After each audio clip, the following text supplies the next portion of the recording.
Hey guys, what's going on? And welcome back to the Goodol'boys channel. So today, having some electrical issues on the old Hawk. Nothing too serious, at least for this back light bulb here. So you can see I've got some rust on this light bulb, which it's actually not the light bulb itself. It's from the socket. So I wanted to show you guys that we have just some bright orange rust. I just wanted to do a quick little video here and basically explain to you guys how we're going to fix this. I'm also having an issue with my headlight here. So when this switch here, this is the switch, you can see if I wiggle it around,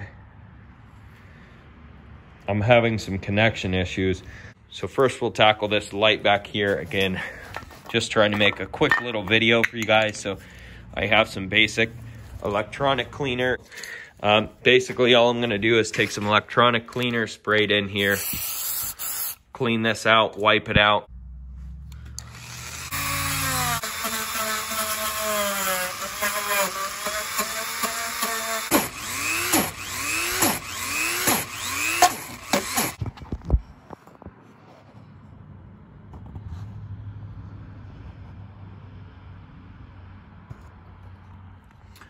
All right guys, so right here I have some Corrosion X HD.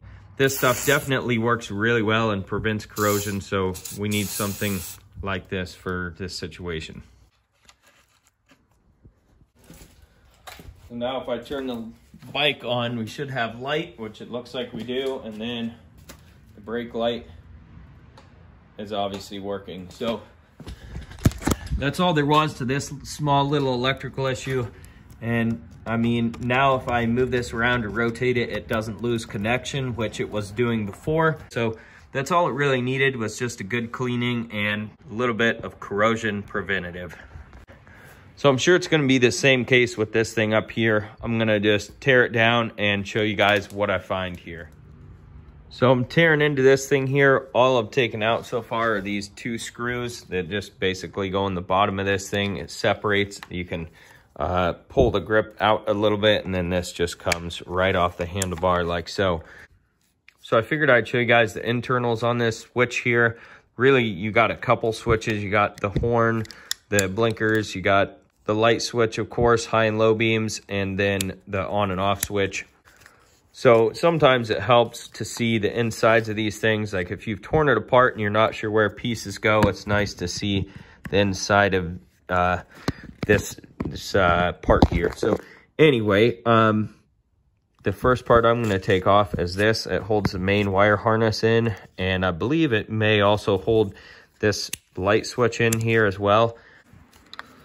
All right, so like I said, we'll take this screw out first.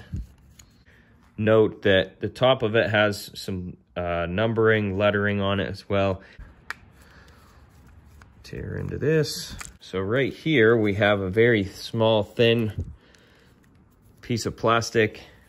I'm not sure what it is actually. It looks like ceramic board. Anyway, this is held in with a very short screw, as you can see here. Looks like this just pulls off of there. So I don't know if you guys can see that very well or not, but basically we've got kind of like a square ring all the way around this. If you look into the button here, you can see we have a catch right here. So this button kind of just pops on and pops off. I'm feeling like it's the same way for this up here. Don't want to break anything.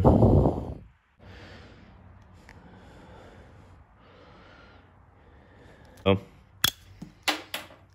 perfect. I did end up taking this on-off switch off of here. I just ended up prying it off, but you got to be very, very careful. This one's a little weird. There's not too much to it. Nothing that really appears to catch too good. I guess there's a couple very, very small catches. So you have one right here. You guys can't even see it, but it's there. right where my screwdriver's at, and one on the other side. And then we have our switch here, which you guys probably have never seen one of these so close, but basically this rounded edge goes towards the outside so you don't see it. So if you look at your control here, your red button would be here.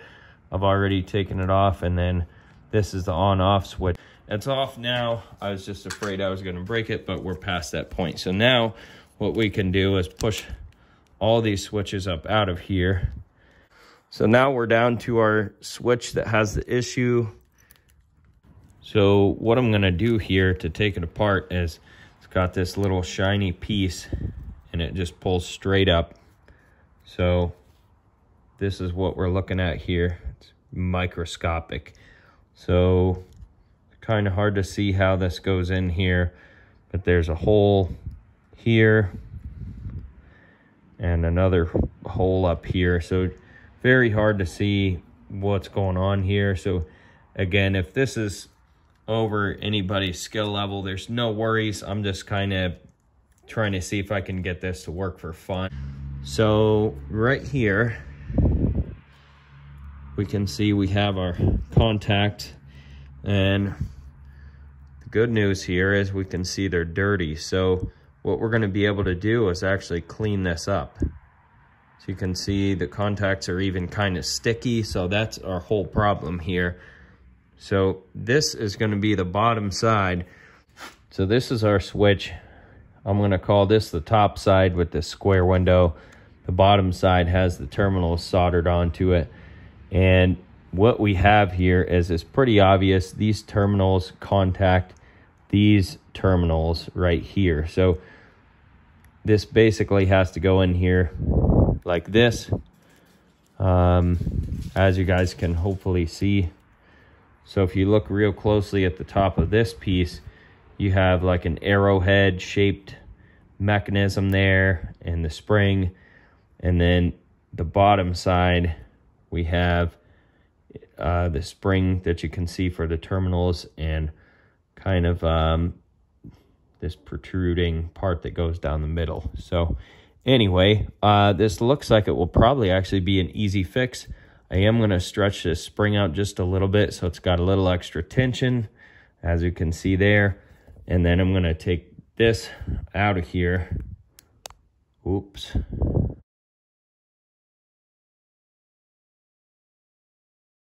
So anyways, take this apart, clean up that corrosion, and we should be in good shape. All right, guys, so you can see how much cleaner these terminals are now. So I'm not sure if I explained the issue or not, but basically what was happening is you guys could see there's a spring in here. I found it. It kicked out of there. But what was happening here was this thing is supposed to kind of, it's supposed to be pushed out by the spring. And as it rides across the terminals that it contacts, it's supposed to continue pushing out. So it was stuck down because of all the corrosion. So now, hopefully you guys can see it's all cleaned up. It's working smoothly. I'm just going to put the spring back in here off camera so I don't lose it again and put it back together. And of course, we're going to be using some Corrosion X on this as well so we don't have any more issues. Okay, guys, so we got it reassembled here, and oh my goodness, it's working like it's brand new. High and low beams. Let's see, this is the high beam. This is the low beam. So no more in between, no more wiggling the switch, no matter how I press it. If I press it easily or fastly, it works. So yeah, this thing's working great. Now, you do have to have a pretty good mechanical skill set to dig into this thing like I did here. Now, you know, like I said, I was mostly doing this for fun. So, I mean, who cares if you guys aren't the world's best mechanic? Give it a try if yours goes bad. And like I said, if you have an issue or lose your parts, whatever, you can find these any day of the week online. May not be the exact one. You may have to do some soldering, but you can get these pretty easily. So there's one other thing here I did want to show you guys. So the arrowhead shaped part on this white plastic actuator here, you can see that we have this unit right here, which if I pull the spring back, that curved part of this thing goes under the spring, this metal piece here, and the arrowhead part that I'm talking about is in this sight window. So if you watch closely, you can see the action of this working here. So I'm going to try and get it as close as I can and show you guys. You got the arrowhead, and it kind of works like a pin. You guys can see how it works. So when you put this back together, that's how it should be working. So high beams and low beams there. So one other thing I'm just going to mention to you guys quickly, I'm not going to show you on camera. I am going to go ahead and put Corrosion X on all these other little circuit boards and working parts, just so we don't have any issues with corrosion, and it will save us from losing any tiny springs in the future, right? So you can tell by looking at our switch here, we just got done working on it. I just went ahead and fully assembled it. So now I'm going to go ahead and shut the lights off so you guys can see the full test. The bike is already on. Can hit my off-on switch, which never had a problem, but I threw some anti-corrosive, I've put some corrosion X on it. So the off-on switch works real well, and then the high beams and low beams are working flawlessly now. And like I said, I can press it fast, can press it slow. So nothing is sticking anymore.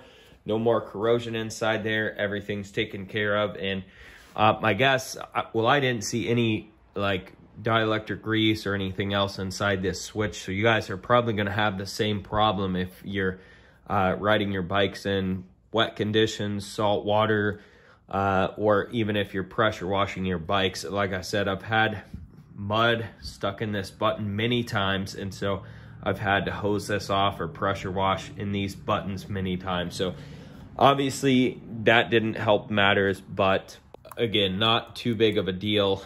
I mean, you can get this whole unit for $12 on eBay, I'm pretty sure. And then again, you can fix it for free yourself. That's it. Thank you guys for watching. Don't forget to rate, comment, and subscribe. Check out that description box below. I'll have lots of other Hawk videos like this in the description box below that help you guys out. So go check them out. That's it, guys. Thank you for watching. Peace. Before we end this video, there's one more thing I wanted to talk about. I was talking to my dad, and we were talking about how simple the Hawk is, basically. And it's really neat that you can take something like this, even if it is Chinese, and tear completely into the most microscopic parts and, you know, just clean something up that's as simple as corrosion and get it to work like brand new again. So I don't know, there's something to be said for the simplicity of the Hawk. Even though it is a Chinese bike, it's just an awesome bike, and it's a great bike to learn some basic mechanical and electrical skills with. So that's it. We'll see you next time. Peace. Woo!